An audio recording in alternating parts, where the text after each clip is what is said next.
Hello, hi. For us here, if you don't want to see a vegan revolution in universities, please stop this video and don't waste your time. Otherwise, I want to tell you about something. Think about all the vegan doctors, lawyers, policymakers, and any impactful, influential vegan that you know. Most of them come from universities. The sad news is that our movement, the animal rights and vegan movement, has completely given up on supporting students, the future generation of funders, policymakers, lawyers, physicians, all that. Revolutions oftentimes start from universities. They start from a small group of dedicated and thoughtful individuals. So typically you can either talk to individuals and get them go vegan, or you can work with the system to change the policies to have systemic changes. But having these systemic changes is very difficult when people in charge are not vegan and they don't care about the environment or animals. What I'm doing with my nonprofit Allied Scholars for Animal Protection is the best combination of both. We are targeting individuals who will have a lot of power in order to drive systemic changes. So we want systemic changes, but we are investing on individuals and training them to drive these systemic changes. What does animal advocacy look like in the US right now? Glad you asked. We looked at top 100 universities in the US. We looked at all the animal rights and vegan groups. And what we learned is that only a handful of them have active groups. And most of them do nothing but, potlucks or things that are not making new vegans. These events are not inspiring the new generation. So what I've learned is that there is a lot of talent and potential in universities, except that the infrastructure to harness this potential doesn't exist. And I want to fix that. The number of vegans that we already have is enough to make a huge change, except that the infrastructure to train them, to support them does not exist. So I repeat that one more time. The talent, the opportunities already exist. It's right in front of us. Let me tell you a story. Once upon a time, I was tabling and this random guy stops by. He's a part of Future Farmers of America. He raised pigs for slaughter. We had a 5-minute conversation. He becomes vegan, and today he's dedicating his life to veganism as a scientist. All it took was a 5-minute conversation. I wasn't particularly great. He was already ready. All he needed was a little push. All happened was that I was in the right place at the right time. What really frustrates me is how many other people like Joey are walking around and we are missing all those opportunities. To me, when I look at a student population in a university, I see 3 groups of people. The first group is already vegan. We have to find them, bring them in, activate them, inspire them to choose impactful careers, etc.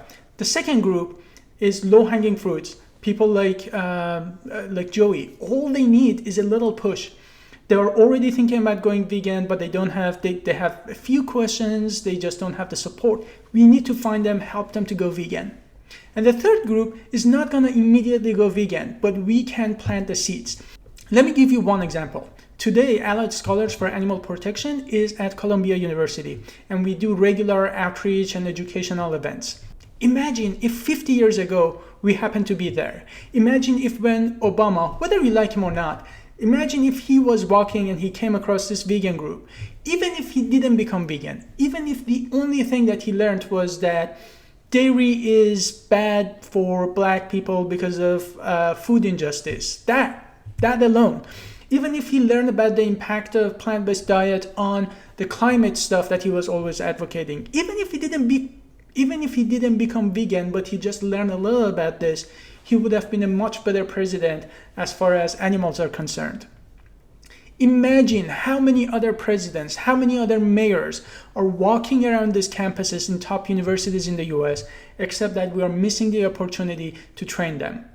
So how am I fixing this? Our work has 3 pillars. The first pillar is doing a lot of outreach to get those vegans, to get those non-vegans and all that. So we want to have a very strong and bright presence on campus. Students shouldn't miss us. The second pillar is education. So now that we have these people, we want to educate them, we want to inspire them. An example of that is having plant-based physicians to come to medical schools, lawyers to go to law schools, and basically think about how to inspire the future generation of physicians, lawyers, scientists, artists, whatever. And the third pillar is working on menu changes. So we have different plans. For instance, at Columbia University, for the first time, we are doing a 100% plant-based university campaign.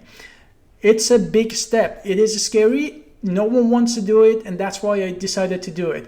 There's gonna be backlash, but I want to get it done. And it is possible because Plant-Based University campaign has already done this in the UK. But better than what success looks like, I have a very clear idea of what failure is to me. If there is a student who is waiting for a 5-minute conversation to go vegan and we are not there on campus and that opportunity is lost, that's my failure. If there are any students who are walking around campus and they never come across the vegan message and education, that's my failure. If there is a student who goes through 4 years of college and never hears about veganism, that's my failure. If there is a medical student who sits through medical school for 4 years and never hears about benefits of whole food plant-based diet, that's my failure. If 4 years from now this problem still exists, I know I have failed. That's my goal, not to fail. I work 16 hours a day, 7 days a week, and I love it. And what gets me out of bed every single day is thinking about all those opportunities that I don't want to waste. So why am I making this video? First, it is important for me that you, as someone who's been following my work for a while, to understand what my nonprofit does. Second, I would like you to recommend this to other students that you know, or if you are a student watching this, contact me because I want to help you. Third, I need your help. This is not a problem that I can solve by myself. I need your help. Listen, I don't have pictures of cute cats and dogs and pigs and chickens to show you. What we do is extremely unsexy. It is fundamental and it is a long-term investment in animal rights movement, but it will pay off and it already has. So thank you for supporting my work. Thank you for following me and leaving all these wonderful comments. I see them and I really wholeheartedly appreciate it. What I want to say is that if you value my work enough that you would buy me a cup of coffee once a week, once a month, for me to continue what I do, that monthly donation to Allied Scholars would go a long way, and that would be even tax exempt. Just to give you a perspective, I have 17,000 followers on Twitter. If each of them bought me 1 cup of coffee per year, that will allow me to hire a new person to expand what I do in more universities. So you can either donate to my Facebook fundraiser that I'm gonna link here, or go to alliedscholars.org/donate and help me on a monthly basis. That would be the best thing that you can do to help me. If you end up donating to ASAP, do me a favor. Think about it not as donation, but investment in the movement, because it will pay off. Right now, we are at Harvard, MIT, Cornell, Columbia, Brown, UPenn, University of Texas at Austin, Ohio State University, University of Wisconsin in Madison, and many more. And we're actually expanding internationally too. And I'm a huge believer of the snowball effect. So when you allow me to be on a campus with my team and talk to students and get them become vegan or get vegans become active and dedicate their careers to veganism, just imagine how many more people will follow. Imagine how many more animals will be impacted. Just the multiplier effect, right? And that is possible because a small group of dedicated and thoughtful people support me, which allows me to continue what I do. It is a shitty world. But the biggest honor of my life is to be in this movement, in vegan movement, with people like you, with the most selfless, compassionate, and dedicated people that you can think of.